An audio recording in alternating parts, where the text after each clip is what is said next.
L'USS Alabama, un cuirassier de la Seconde Guerre mondiale, donc a priori ce n'est pas un porte-avions. Pourtant, il y a ici bien des choses qui concernent l'aviation. Nous sommes aux États-Unis, plus particulièrement dans l'Alabama à Mobile. Notre destination, c'est l'USS Alabama Memorial Park. Ici, on peut visiter l'énorme cuirassé USS Alabama, ainsi qu'un sous-marin, l'USS Drum. Mais ce qui va nous intéresser se situe dans cette zone, autour de l'Aircraft Pavilion. Avant de voir ces avions, on va tout de même jeter un coup d'œil sur ces deux navires.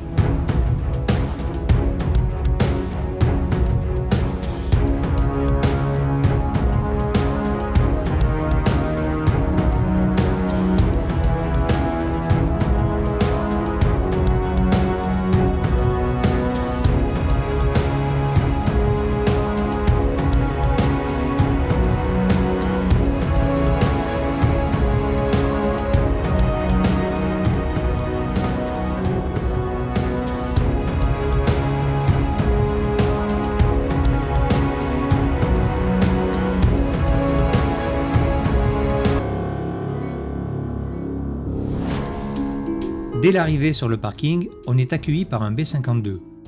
Il est surnommé Calamity Jane et d'après les marquages sur son fuselage, il a rempli 81 missions au Vietnam.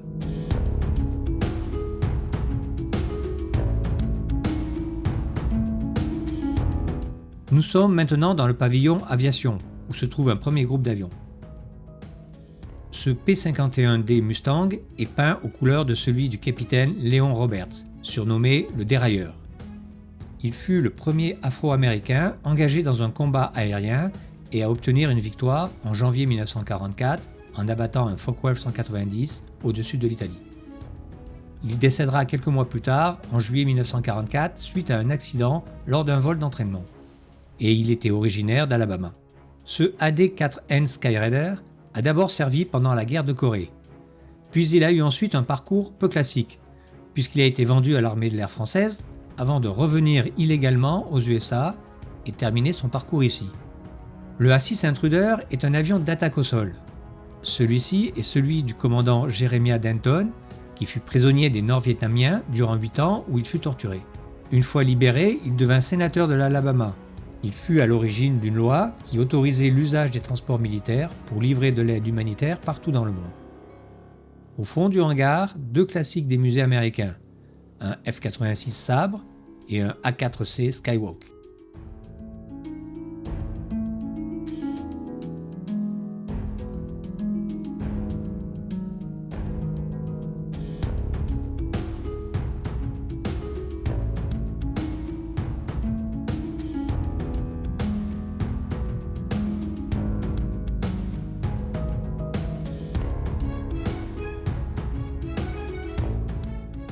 Ce RF-8 Crusader appartenait à l'escadron VFP-62.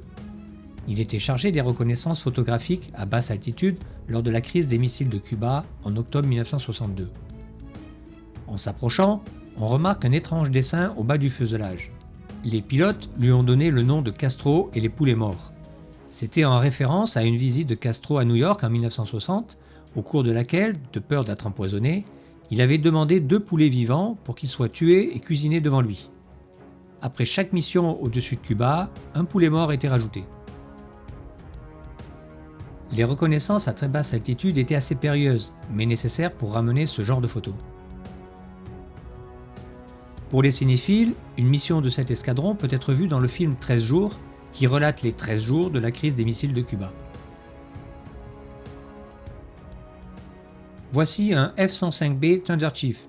En fait, c'est un appareil de pré-série, donc un YF-105B. Voici à quoi il ressemblait au début de sa vie.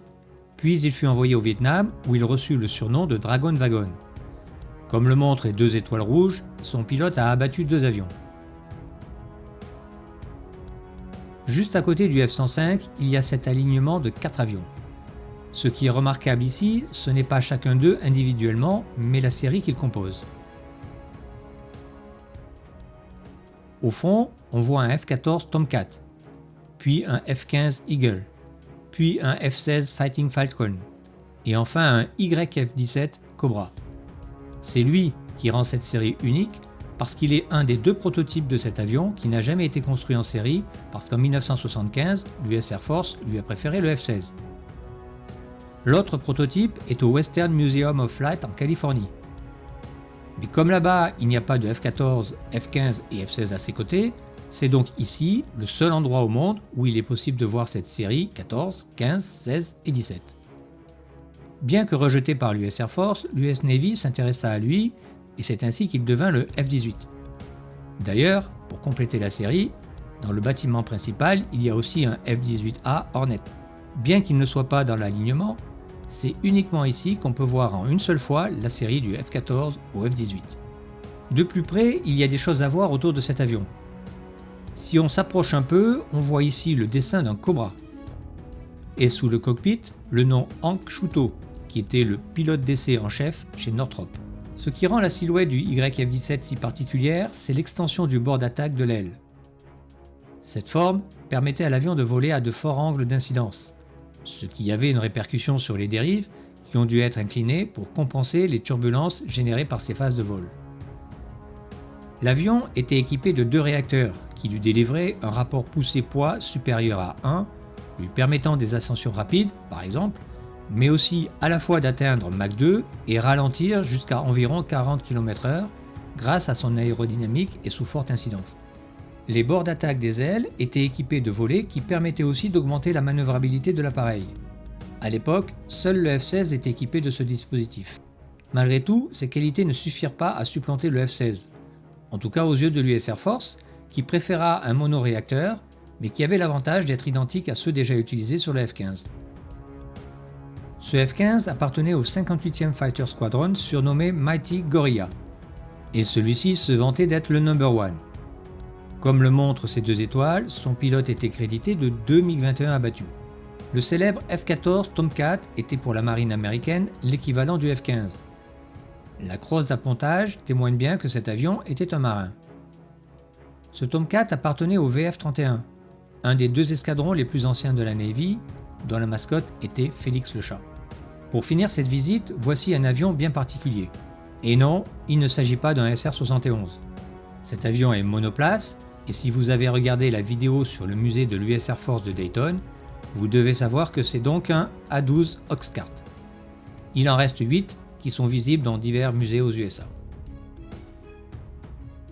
Il est équipé de 2 réacteurs Pratt & Whitney J58 qui délivraient chacun 14 tonnes de poussée qui permettaient de dépasser la vitesse de Mach 3.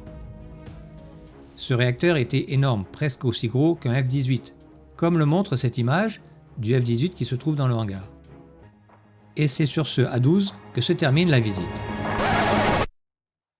Ne partez pas tout de suite, car si on regarde bien la carte, Mobile se situe à environ 1 heure de Pensacola. Et Pensacola, c'est la base des Blue Angels, là où ils s'entraînent, et qu'on ira voir bientôt.